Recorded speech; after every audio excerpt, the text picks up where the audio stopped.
Okay. So my name is Linda Conley, and I'm here today at the Senior Center to interview Richard J. Macmillan, or Rick. Today is November 10th, 2014, and this is part of a project to celebrate the 300th anniversary. The idea is just to collect oral histories of people who have grown up in the town or lived for a period of time in Hopkinton, Massachusetts. And I hope that you could share some stories with us, Rick, about the past, so that for younger people and for people in the future, if we can preserve these things, we'll have an understanding about where Hopkinton used to be and where it's going. So that's my bit. So you could start out by telling us, how long have you been in the town? I was born in Hopkinton, born on Cedar Street, and my father was born here in Hopkinton. My grandfather, his father was born in Hopkinton, and my great-grandfather was a selectman in Hopkinton, so we've been here for a little while. Wow, very, very interesting. And my father and his father were both born in homes in Hopkinton where they lived at the time. I'm just going to shut this door because Sure. I realize somebody could walk by. Born in homes. Yeah, in the Yeah. houses where they lived. Do you know, can you talk about the addresses? Which houses or which parts of the town? My father was born supposedly down on East Main Street. The house that's preserved down near Western Nurseries, and that's where my grandfather was born as And well. what are their names? Macmillan. Yeah, Macmillan. John A. Macmillan. My father was Robert Norcross Macmillan. And the selectman, great-grandfather selectman, was William Macmillan. So, and my mother's parents came over from Framingham, and my mother was born in Framingham but brought up in Hopkinton. So I grew up, I was born on Cedar Street, grew up on Cedar Street. The town was a lot smaller then. The corner of Cedar Street and Main Street was where the post office was. Mm-hmm. So we lived right behind the post office. There's a gas station there now. And another corner was where the town barn or the old car barn was. Colora's parking lot is now. Colora's is currently? Yes.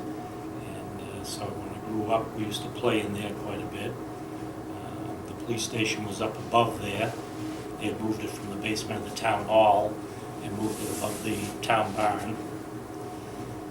Another corner was its gas station, and it's still a gas station, but it used to be Gassett's. So give us a time frame. When are you talking about that the town center looked like that? Early 1950s. I can remember when they tore down the old Bay Path Cleaners where the drugstore is now. And they built the drugstore, Osborne's 5 and 10, a barber shop. It was all right next to Woods' Superette. So if you went up Main Street from where the drugstore is now, From where Hopkinton Drug is now, Hopkinton yeah? Drug is now. Yeah. Originally it was the drugstore on the corner. I remember when they Osborne's. built that. Then it was Osborne's. Then it was Jean's Barber Shop. And then Dawn's Taxi was between Jean's Barber Shop and Woods' Superette.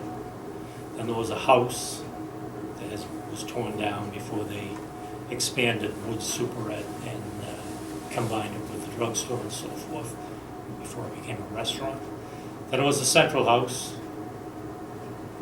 which is gone now. The tap, yeah, The tap, right? yeah. Correct, yeah. And then Colella's store was up there, the next one. And there was a 5 and 10 next to Colella's. Then there was Walcott Street. And then there was Jack Danahy's Barber Shop before he moved down the street a little bit. Then there was Murphy's Drugstore, Rexall Drugstore. The Edison Shop. Well, you have a good memory. Nancy's is. First National Store, where the Country Plus is now. And then the Town Hall. And then the big building where Bill's Pizza is now was originally Hughes's. Brown and Smith was down this corner with the post office, next to the post office, down where I grew up.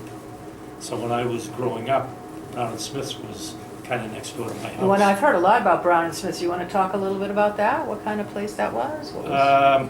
When they were down on Main Street, down next to Cedar Street, down the corner, it was a smaller store, but it was very busy. It was next to the post office, and a lot of people in town had post office boxes, so they'd stop on their way home from work, get their mail, and go over and buy their newspapers. They sold newspapers, penny candy, they had a soda fountain, Wow. but it was a much smaller store. And then they soon thereafter moved up the top of the hill to what was Hughes's. And Hughes's store was next to D.P. Day's clothing store, Danny Day's, and next to the bank. And so when they moved up the street, they expanded, became much bigger. They put in grocery section. I think they had like 3 payphones in there. And they sold newspapers. Not one, but 3. And Did they have a counter though, right? oh yes, Yeah. they had a soda fountain, Yeah. big counter, Yeah. and a lot of people used to go in there for breakfast, lunch, go in at night. And it was a great A place. social place. It was very Yeah. social, yeah. Yeah. So when I delivered papers, I had a paper route, and one of my customers was Tom Brown, who was one of the partners with Bill Smith. So I had to buy my papers from Brown and Smith. This is when you're a little boy. Yeah. Yeah.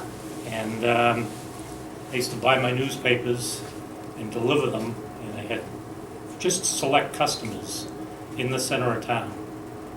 And so I paid for my papers in cash all the time and everything else. All the other paper boys had bigger routes, and they had a deal with Bill Smith and so forth to sell papers. So I finally did come around and start getting my papers from them and so forth. But I delivered 2 or 3 newspapers to the same person. And what age are you talking about? How long did you do that?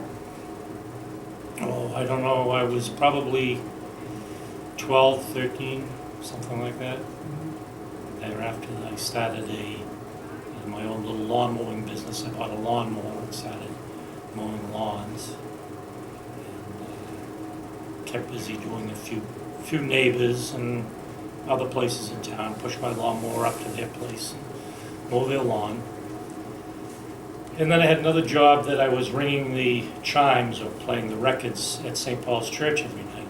Which is the one section of the library now. Correct. Yeah. And I used to go up there every night, get the key over at Brown and Smith's, open the door, go in, play 3 records, and play from 6 to 6:15 every night. The chimes played, and so forth. And I did that for a number of years. And again, is that the what years was that? I have heard of that too, but what's the time period where people are doing that? I'm going to have to say mid-50s to late 50s. I can't remember exactly. Yeah, what it that's was, okay. but, Yeah. Yeah. I took it over from my older brother playing the chimes, and then I finally had to give it up. So every night people would hear chimes. Huh? Yep, from 6 to 6:15. 3 different records. Some people thought that we actually, were musicians or something like that, but that wasn't the case. But, yeah, so I lived down like I say, the center of town. I can remember getting run over by a car when I was about 6 years old. I was in the 1st grade. A woman had told us across the street, a friend of mine, Jimmy Gassett, and myself were standing on the corner waiting to cross, and she kind of waved us to go across, so Jimmy ran, I walked. Next thing I know, there's a car driving over me. And I can remember after that, they had an old yellow stop sign on Cedar Street. It was on the left-hand side. And after that, they replaced the yellow stop sign and put 2 red stop signs up. So that was for you. Well, Yeah. probably. But Were you badly hurt? broken arm, broken collarbone, Wow. and concussion. Some people that were sitting in front of the post office, because I used to be a gathering place, picked me up and brought me home, and my mother called a friend of hers in Westboro, because the town didn't have an ambulance at the time, and neither the police cruisers, they didn't really have any station wagons yet. So he came over and took me down to the hospital, and I was in Framingham General Hospital for a few days. Wow, wow. And then, again, you're a little boy, how old? Yeah, first grade. First grade? Yeah. So I missed a little bit of school and so forth. And this is, again, is this the 1950s? Yeah, Yeah? early 50s. So I was born in 46, so this was about 52, I guess. And we used to spend a lot of time over at the town barn. Where was the town barn? It's where Colola's parking Oh, lot okay, is right. now. It was right on Yeah. the corner. Yeah. It was an old car barn, and then the town started parking its equipment in there. And then when they tore down the old fire station to build the new one in the mid-50s, early 50s, they actually put the fire apparatus inside the town barn and so forth. There are photographs of that barn. But it Yeah. went through different stages, right? What Yes. happened to it later on before it was Colela's? Colola's was built next to it, and there was just kind of a little alleyway between the town barn and Colola's store. And they tore the town barn down eventually. They tore the building down. Danny Colola had bought the property, and so then they expanded the store, made it a little larger, put the bank in and things such as that. So it was a good place to grow up. Traffic every night, there'd be when the factories started getting out in Framingham and Ashland, there'd be a line of traffic through town. There'd be a line of traffic coming up from Marlboro going to Milford, and from Milford going to Marlboro, that type of thing. But there was times when the roads were so quiet that we'd go out there and play ball in the middle of the road. Yeah, on Main Street. Yeah, on Main Street and Yeah. so forth. Do you recall any factories in the town? I remember the thread mill, but that was closing down at the time before it became General Packets. Right, so that's Church, it was That was back on of Hayden Church Road. and Hayden Road, yeah. Between Church and Hayden Road. And so there were several farms in town at the time. Dairy farms, there was Terry's Farm, Connolly's Farm. There was a big chicken ranch, chicken farm down on Cedar Street, Logan's. And there was some barns. even Did you on want to Cedar talk Street. about chickens? You told me something about chickens the Well, other we day. raised chickens. We had a few chickens in our backyard. We had a little chicken coop, and we raised some chickens. And what they used to do was they were free range. They'd walk around the neighborhood, and then we'd get some yelling from the post office, because they used to go to the post office, and they had these big canvas bags on rails and piping, so they would separate the mail and so forth. And for sorting the mail, all the chickens would perch on it, and they'd do what chickens do. So the postmaster at the time, Tom Brown, used to get a broom and sweep them out the back door and tell us to get our chickens back under control. So after the chickens, we had a duck, and the duck was a white tame duck that used to, when my sister was born, would follow the baby carriage. And when my mother pushed the baby carriage up to Colola's store, the duck would waddle right behind, stay right with the baby carriage. And if anybody came close to the carriage, the duck would go over and scold them. Is that right? Oh, Yeah. It's family. So it was quite a hit in the center of town. Mhm. That duck was popular and so forth. It's interesting, I get this idea that there are small businesses and there's traffic coming through, but at the same time, there's still this farm component, So that, I can't really picture that in my head. Yeah. I can think of it all one way or the other, but not having both. Yeah, no, there was farms in town that, there was some down in Hayden Row. You'd get down there and they'd have farm stands, so you could buy fresh produce and corn and things such as that. And then they had there was a big orchard down on Wilson Street, down where the gas plant is now. Oh, okay. Quite a good-sized orchard down there. Woodville had several farms, ladders, had cattle, cows, and things like that. Raftery's farm down on East Main Street, beyond Western Nurseries. Right. And so forth. We used to remember getting stopped when Mr. Raftery would bring his cows across the street at night. If you hit it just right, there'd be a long line of cars waiting to get by. But, yeah, there were a few farms in town. Then they had a couple of devastating fires down on Hayden Row that burned down a couple of the old big barns, Brown's barn, Hughes's barn, and things like that. And so I think farming was starting to go out at that time. Yeah. So what was Brown's farm? The Brown family had show horses, they had a big barn, lots of expensive saddles and things like that, because the Brown family was so involved with sports and things such as that. Okay. That Brown family. Yeah, that Brown family. Yeah. So I can remember that big fire. And then Hughes's was a little closer to the town. And they had a working farm down there, and they lost their barn and so forth. So they didn't rebuild, and they didn't, after that, they were no more. Yeah. The farms kind of left and so forth.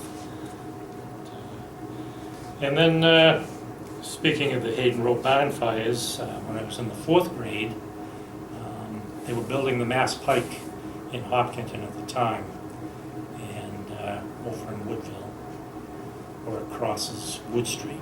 And my father and another police officer used to go over at night and be stationed down there to make sure that people didn't drive up on the pike because it wasn't finished. Wait, It's so still under your construction. father? Yeah, Yeah, so what did he you? was on the police department Okay, at the time. okay, They had a lot of part-time offices, they had full-time jobs during the day. interesting, And yeah, then at night, there would be police officers or on weekends and things such as that. yeah. So he and Maxie Carey were over at Wood Street at the Mass Pike working until midnight. And on their way home, they saw a fire glow in the sky. And when they get into town, they found out there was a fire down on Granite Street. And he came home, I can remember the smell to this day. Yeah. When he came into the house, and he told my mother about the fire down on Granite Street. And one of my classmates, who was in the 4th grade, Peter Morrison, had died, Wow. along with his mother, father, and grandmother. Oh, okay. And I'll never forget that. Yeah. So we were friends. It was in the 4th grade. The town really pulled together and did a lot. There was surviving members of the family that weren't home that night. There was an older brother and 2 older sisters, but they weren't home the night of the fire. So that always kind of stuck with me. I remember that, losing a friend in Yeah, school yeah. and wondering about it. And as I say, I've never forgotten the smell on my father's clothes when he came in. And then you grew up and became a, Yeah, Firefighter. I started hanging around the fire station when I was younger. My parents were friends with Joe Pine, who was the fire chief at the time. I had uncles that were on the fire department, even though my father was in the police department. mm-hmm. I had uncles that were involved in the fire department. It was all call volunteer at the time. And then a friend of mine and Arthur Stewart, Dickie Ballard and Arthur Stewart became the first 2 permanent firefighters. So we used to hang around the fire station. When I became 16, we joined the auxiliary and we started training. And it was a good experience. It was social, but it was good training. And it was a good group of people. So now you're talking 60s, right? Yes. Yeah. Yep. Yeah. 62, Yeah. 63, started getting involved in the fire department at the time. And then the fire department started to expand a little bit, putting more full-time people on and so forth.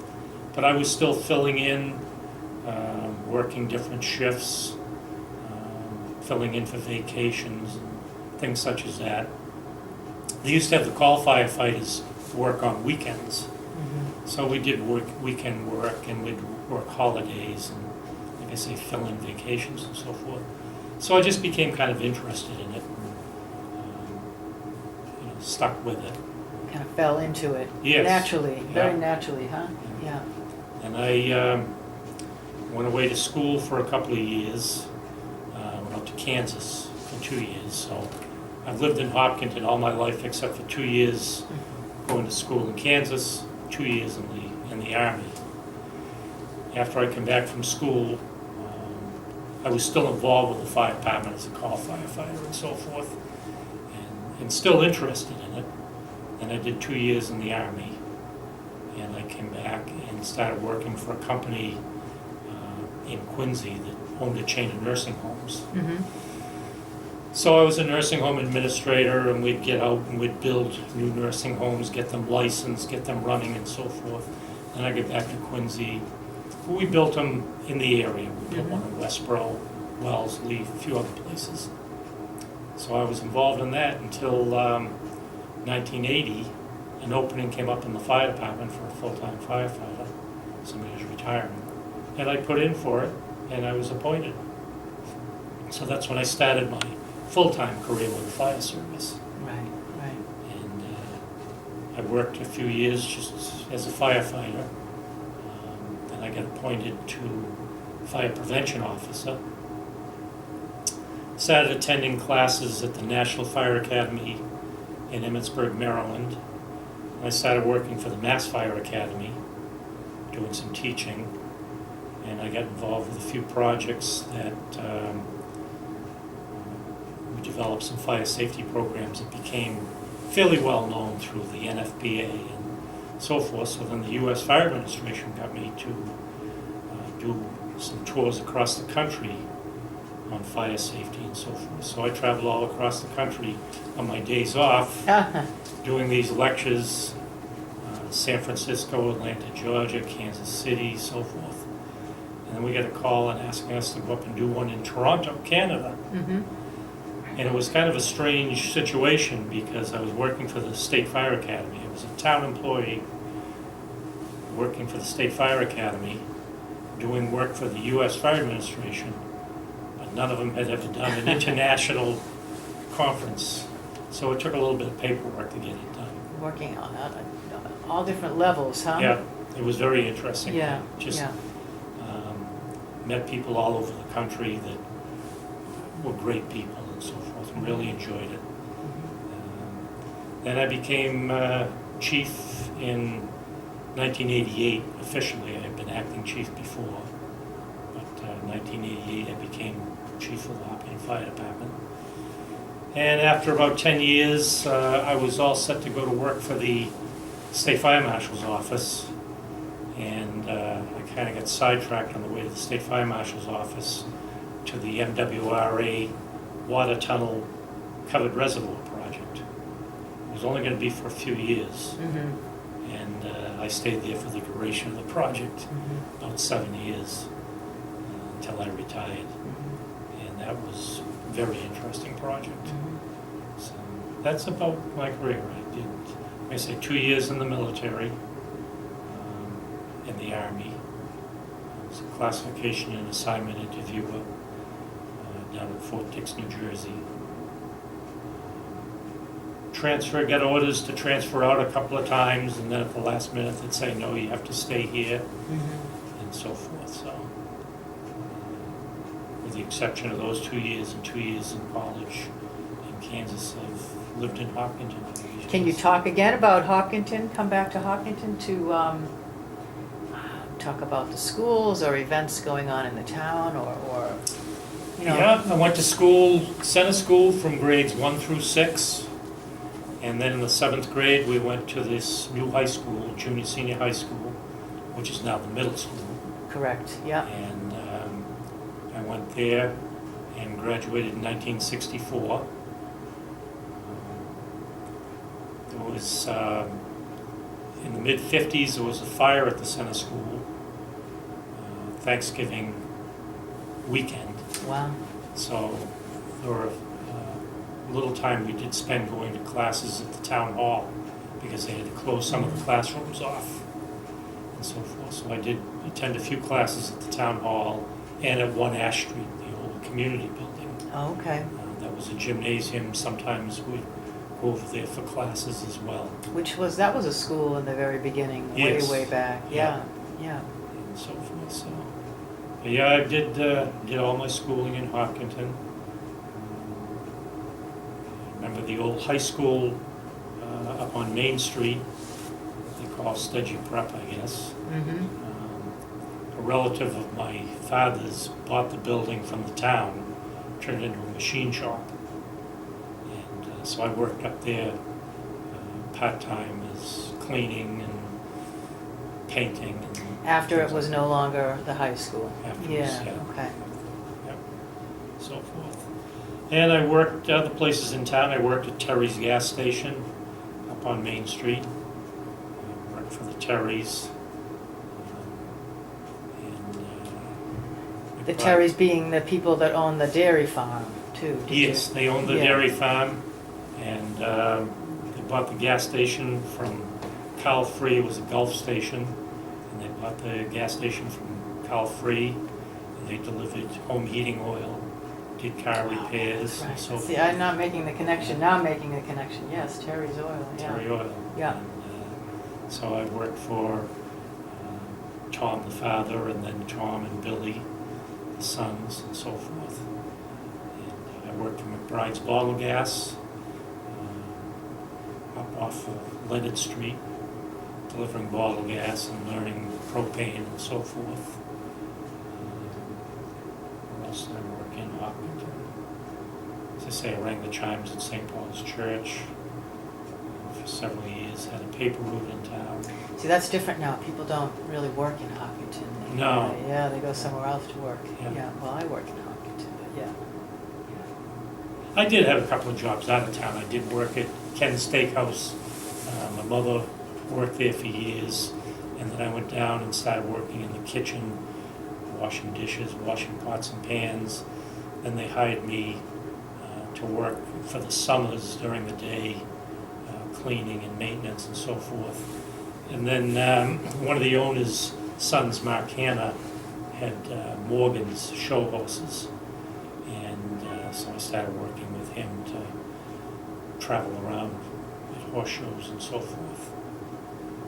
I drove an express truck for a company out of Framingham, so I was driving in downtown Boston to Framingham every day for a few years.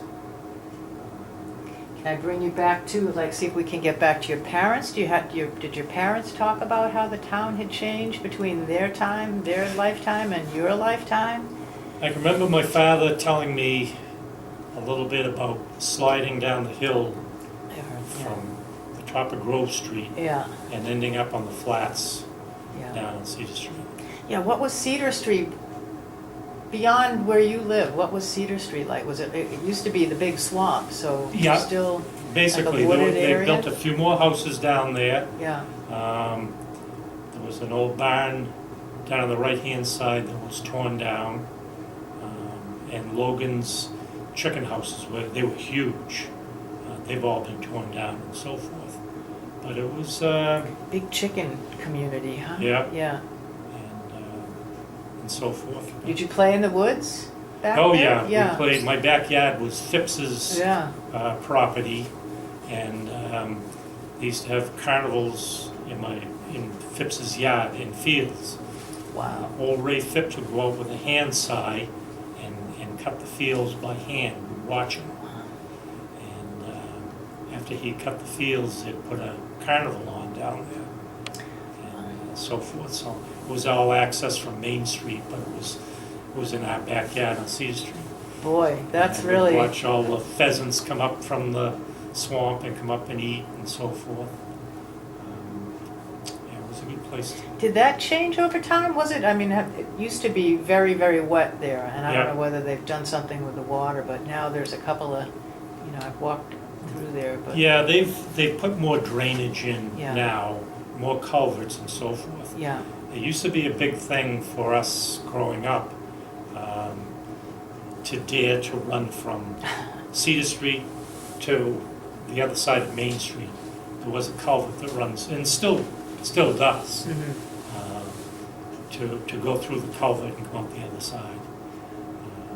wasn't the best water in town and so forth, but they did, they had put more culverts in and so forth. And we used to get down to where the railroad tracks cross Cedar Street, and Right. we'd walk the tracks. There was good sliding down there, down where the Walcott Valley condominiums are built now. There was some good hills down there for sliding. There was a couple of ponds out there that you could go skating on in the winter. So that little neighborhood, the ABC Street, did Yep. you have friends over there? Yeah. Yeah. We were allowed to get down the lane because we were close by. Yeah. So we did have friends up on Walcott Street, A, B, and C, and we'd hang around all together down there. But it's a real steep hill Oh, down yeah. Cedar. It's Yeah. good steep hills. Yeah. My older brother and some of his friends used to build buggies out of planks and bicycle wheels, and they'd take them down the hill. We used to hear about, when I say my father used to talk about sliding, of course with the traffic nowadays, you couldn't get away with it. Right. But some of them would try and take buggies from Grove Street down, Right. but you'd have to station a whole bunch of people down there to stop cars on Main Street. So your dad remembers doing that too? Oh, yeah. Yeah. Yeah. So, Yeah. but,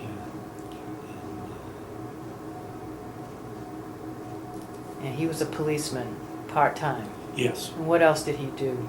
He worked at Telecron. They got taken over by GE in Ashland. Mm-hmm. So he spent his whole life, when he left high school, went to work for Telecron, clock making down in Ashland. And then went into the Army of World War II Mm-hmm. and ended up getting shot up a little bit at the Remagen Bridge. So when he came home, he was on crutches and so forth. I was born afterwards, so I don't Yeah. remember much of it. But Yeah. then he went right back to work at Telecron, and it got bought out by General Electric. Mm-hmm. And General Electric sent Ronald Reagan, who was their spokesman at the time, down to Ashland. So I have a Wow. picture at home of my father and Ronald Reagan before Reagan became governor and before he became president. When he was an actor, huh? Yeah, Yeah. when he was yeah. an actor. Yeah.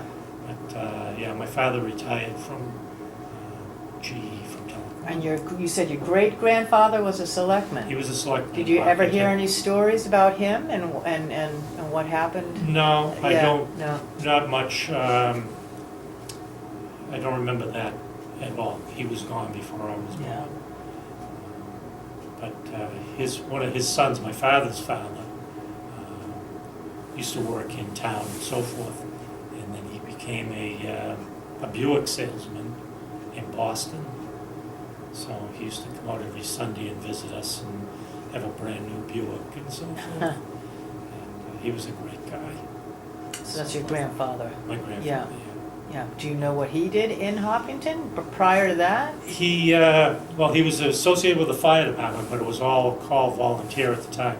He drove the first piece of motorized fire apparatus for the town of Hopkinton. See, that's really interesting. Yeah. He came in. He was a driver, Yeah. a truck driver, and so forth. So he drove, and there are pictures of him driving the first piece of motorized fire apparatus. So in before town. that, they're horse-drawn and they're Before that was yeah. horse-drawn, Yeah. hand tubs, Yeah. and horse-drawn wagons and so Yeah. forth. Yeah. The town had 3 hand tubs, and there's 2 of them still around.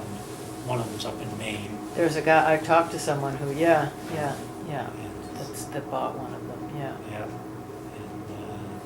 and so forth. But my grandfather was steward over at the fire station and so forth, and he drove and trained people on how to run the motorized apparatus and so forth.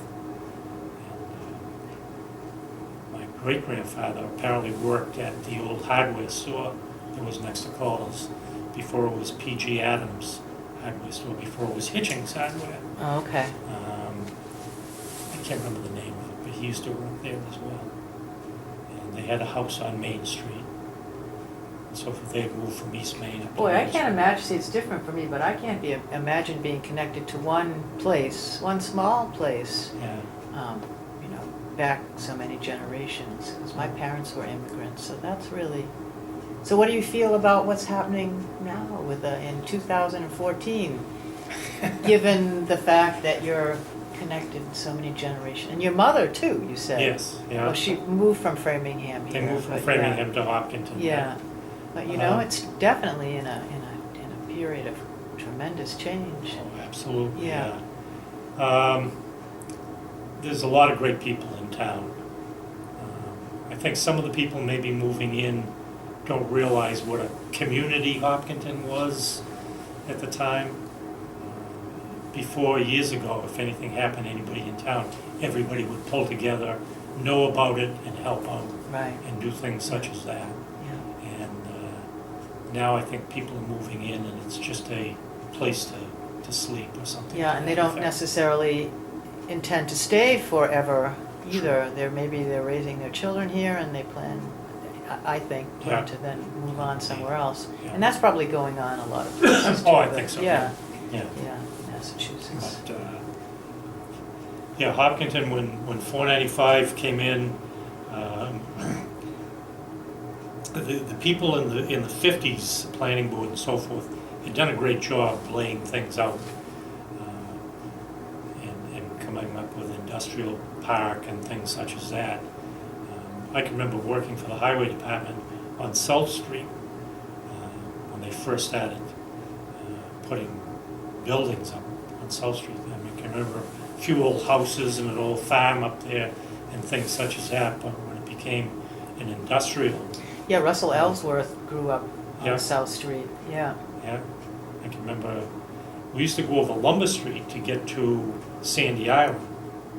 And of course, when 495 went through, they cut off the road from Lumber Street down to Lakeshore Drive. So then we started going up South Street.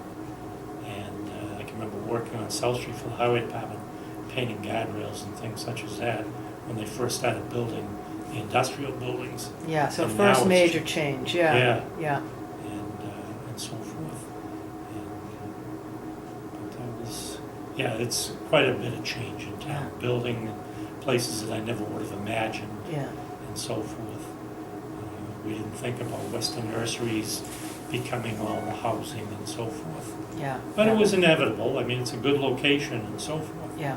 And I just hope that some of the people that are moving in will appreciate the community itself, what they're moving into, and make contributions and so forth. But the traffic is tough. Yeah. Yeah. We've got to be patient a little bit. But like I say, I do remember traffic backups. When the factories would let out, there'd be a stream of cars going through town and so forth.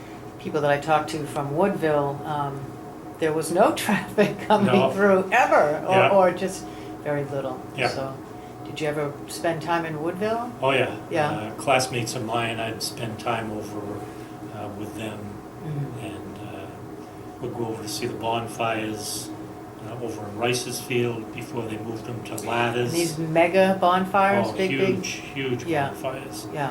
And we were associated with the fire department, so we were connected in some ways with them. And then they moved them from Yeah, when did that Ladders. stop? You know, when I've seen photographs of the real old ones, of Yeah. the piles prior to them being lit, but I don't know how many stories high. Just incredible amounts of wood and Yeah. debris that were going to be, but when did that stop? They you did, know?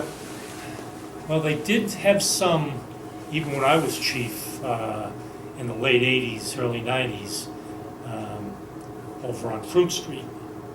And Garner's Mill used to use scrap wood and so Mhm. forth and build them for the town, and to try and bring back the And tradition were of they, having was some it bonfires. 4th of July celebration? 4th of July Yeah, but celebrations. that's only when they only did it then? Or did Yes, they? Yeah, yeah. okay. The state has regulations Yeah. concerning when you can only have one bonfire a year besides 4th of July. So if you, and 4th of July is a set time from the state DEP. So if you didn't do it exactly around the 4th of July, Yeah. you couldn't have another one at Thanksgiving and those types Yeah. of things. Yeah. So the state over-regulated it, and Mhm. it just got too hard to do it and so forth. But they did have a few in the late 80s, early 90s. Mhm. But yeah, I can remember Woodville, and it's kind of grown up now. But I had friends, classmates that lived.